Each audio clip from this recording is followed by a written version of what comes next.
Funding for Dry Dock is provided by Patreon supporters. Click the link found in the description box below this video to become a Patreon supporter, and don't forget to subscribe to this channel for more. USS Texas was authorized by the U.S. Congress on August 3, 1886. The start of the construction was delayed for nearly 8 months over concerns about her stability and general characteristics. Her keel was laid down on June 1, 1889 at Portsmouth, Virginia, United States by the Norfolk Naval Yard. She was launched on June 28, 1892 and commissioned on August 15, 1895 with Captain Henry Glass in command. When dry docked in the New York Navy Yard, for the first time after her trials, several structural flaws came to light. The board determined that further strengthening of her hull was needed, but the exact measures taken are not known. USS Texas ran aground near Newport, Rhode Island in September 1896. Operator error combined with signal failure was blamed. While under repairs in New York City on November 9, 1896, a valve broke which started to flood the ship. The ship sailed to the bottom, but the water was so shallow as to aid salvage efforts. After repairs, USS Texas was assigned to the North Atlantic Squadron and patrolled the eastern seaboard of the United States. In February 1897, she left the Atlantic for a brief cruise to the Gulf Coast port of Galveston, Texas, and New Orleans, Louisiana.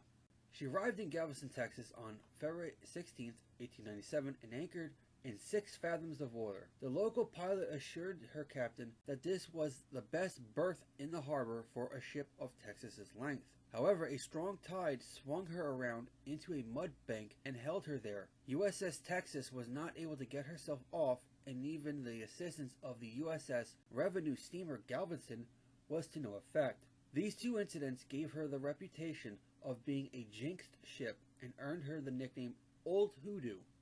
USS Texas returned to the eastern seaboard in March 1897 and remained there until the beginning of 1898. At the beginning of 1898, she visited Key West, Florida. Returning to the Atlantic in March, she arrived in Hampton Roads, Virginia on March 24th and resumed duty with the North Atlantic Squadron. War between the United States and Spain erupted over conditions in Cuba and the supposed Spanish destruction of the battleship Maine in Havana Harbor in February 1898.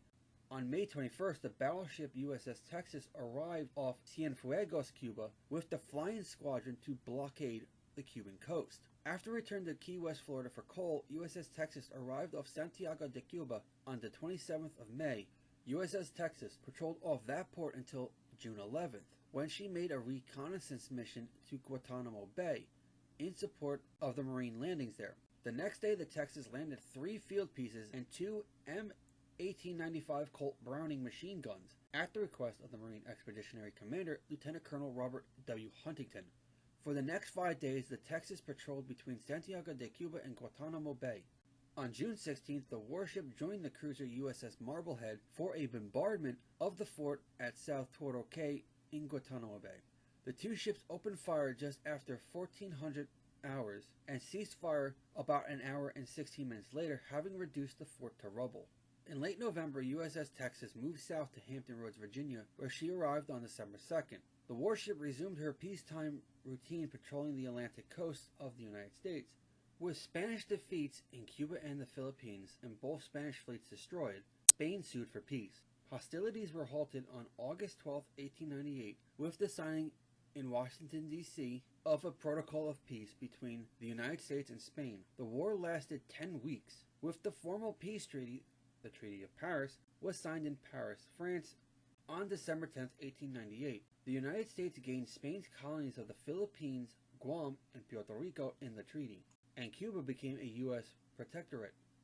USS Texas was decommissioned for a lengthy refit on November 3, 1900 at the Norfolk Naval Yard, but was commissioned again on November 3, 1902. She served as flagship for the Coast Squadron until 1905. USS Texas was briefly decommissioned between January 11, 1908 and September 1, 1908. By 1908, USS Texas had become the station ship in Charleston, South Carolina.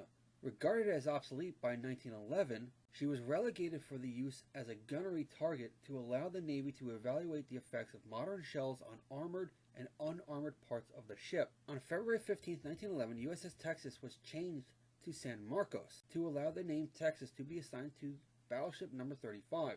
San Marcos was sunk in shallow water in Tangier Sound in Chesapeake Bay on March 22nd to the 21st. on March 21st to 22nd, 1911, by gunfire from the battleship USS New Hampshire. She was used as a target for a torpedo experiment on April 6th. San Marcos was used for gunnery practice throughout World War II, although generally as an anchor for a canvas target ship. Tons of explosives were used to demolish her upper works and drive her hull deep into the mud by January 1959. They were successful, and she remains there today.